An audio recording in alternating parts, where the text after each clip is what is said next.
Why my CVD did not recur after 2004. TSI Monitoring and Longitudinal Evidence Part 1, number 1573, BPT 110, March 14, 2026. Gerald C. EclaireMD Foundation. Category: Cardiovascular Disease Prevention. Preface: My health problems began quietly many decades ago, around 1980. At age 33, I began to gain body weight. At the time, I did not fully understand the long-term consequences. About 11 years later, around 1991 at age 44, I developed type 2 diabetes T2D. This metabolic disease would later become the central force behind many serious medical complications in my life. At the same time, I made the bold decision to leave my employer and launch my own high-tech venture to develop artificial intelligence AI algorithm-based tools for next-generation semiconductor chip design. In 1995, my startup company, Avant Corporation, went public on the NASDAQ market. Almost overnight, Avant became one of the most successful startup companies of that year. Its stock price surged by about 650% during its first month on the stock market. At the same time, I was recognized as the most successful Asian American CEO on Wall Street. From the outside, it appeared to be a remarkable success story. But success often carries hidden costs. My former employer launched a large-scale legal and marketing attack against Avant and myself. The legal battle lasted 7 years and went through 5 different judges. The total financial cost eventually reached about $500 million. In the end, the case was dismissed without any proof of wrongdoing. However, by that time the worst damage had already been done. In addition to the enormous financial cost, the greatest price I paid was my most precious asset, my health. Between 1994 and 2004, I experienced 5 cardiovascular episodes. During that decade, the combined pressure of business leadership, legal battles, new product development, and the extremely fast pace of Silicon Valley life slowly drained my physical and emotional reserves. I eventually realized a difficult truth: if I continued that lifestyle, I would likely die at my desk. Therefore, I made a bold, life-changing decision. I sold Avant to another high-tech company, left Silicon Valley, and moved to Asia. During that period, I began a long process of self-healing through 3 years of psychotherapy consultation and self-study in psychology and human behavior, including personality disorders. I wanted to understand why certain people behave in extreme ways and hurt others. At the same time, I established charitable programs to support about 250 abandoned children and abused teenagers and men. However, the health damage accumulated during those earlier years in my business career continued to progress and gradually worsen. In 2010, I was diagnosed with several serious diabetic complications. I developed neuropathy that nearly required toe amputation. I suffered retinopathy that approached blindness. Even more frightening, my kidneys showed signs of severe damage that could potentially lead to kidney failure. These medical warnings forced me to confront a new but more serious reality. I realized that if I wanted to survive, I needed to understand the human body with the same depth and rigor that I had previously applied to mathematics, physics, engineering, artificial intelligence, business management, and psychology. I then moved back to the US.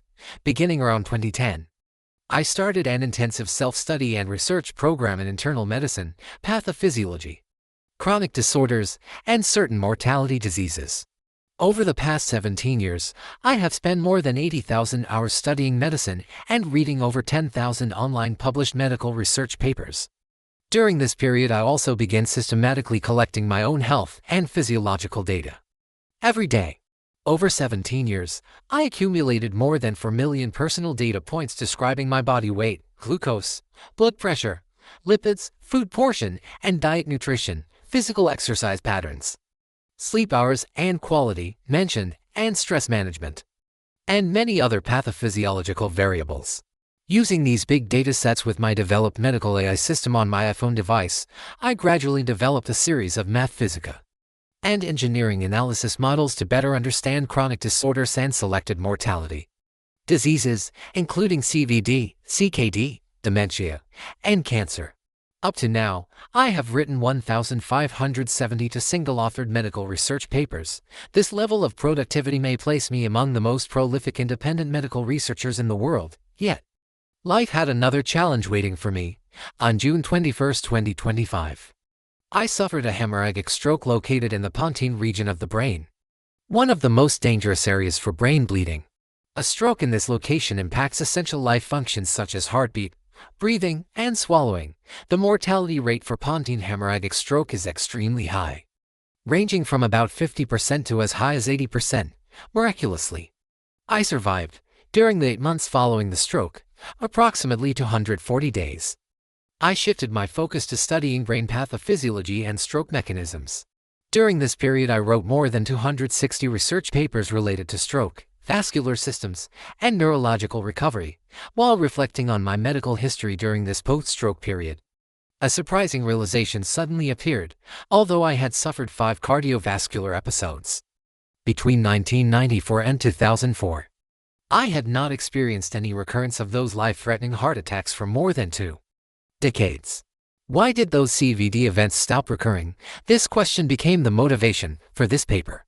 This particular study attempts to investigate that question using my long-term pathophysiological data and mechanical modeling of my vascular system by examining these longitudinal data through the lens of engineering and math physical systems analysis.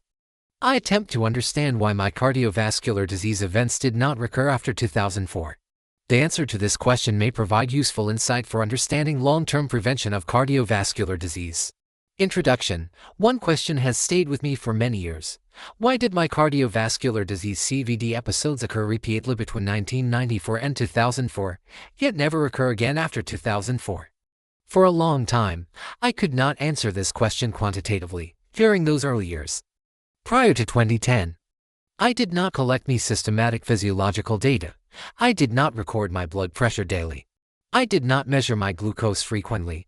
Continuous glucose monitoring CGM technology did not yet exist for personal use until 2018. Beginning around 2010, I started collecting my own daily physiological data. I measured blood glucose 4 times per day. Using finger-piercing tests, I measured blood pressure in the early morning daily.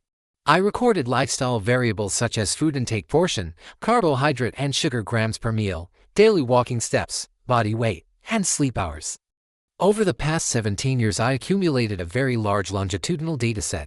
This dataset eventually allowed me to analyze the mechanical conditions of my cardiovascular system in a longitudinal and quantitative way. 2 datasets are used in this study. The first dataset, TSI-3A, begins in 2012 and is based on for daily finger-pierced glucose measurements. The second dataset, TSI-3B, begins in 2018 and is based on continuous glucose monitoring CGM with approximately 96 glucose measurements per day. The TSI-3 dataset provides the long-term longitudinal trend of vascular stress using finger-pierced glucose measurements, while the TSI-3B dataset provides higher-resolution glucose information after CGM technology became available in the US. To better understand the triggering conditions of stroke events, which are highly similar to cardiovascular events, I developed a mechanical indicator or proxy called the Stroke Risk or CVD Risk Triggering Sensitivity Index in early March 2026 in Honolulu, Hawaii, inspired by the mathematical simplicity and physical insight of the law of motion F equals m*A, introduced by Isaac Newton in 1687. I adopted a multiplicative structure rather than a simple additive structure when formulating the TSI equation. This multiplicative form reflects the amplification effect arising from the interaction of multiple physiological stressors. TSI equals SBP dBP 45 SBP 120 140 120. This is part 1.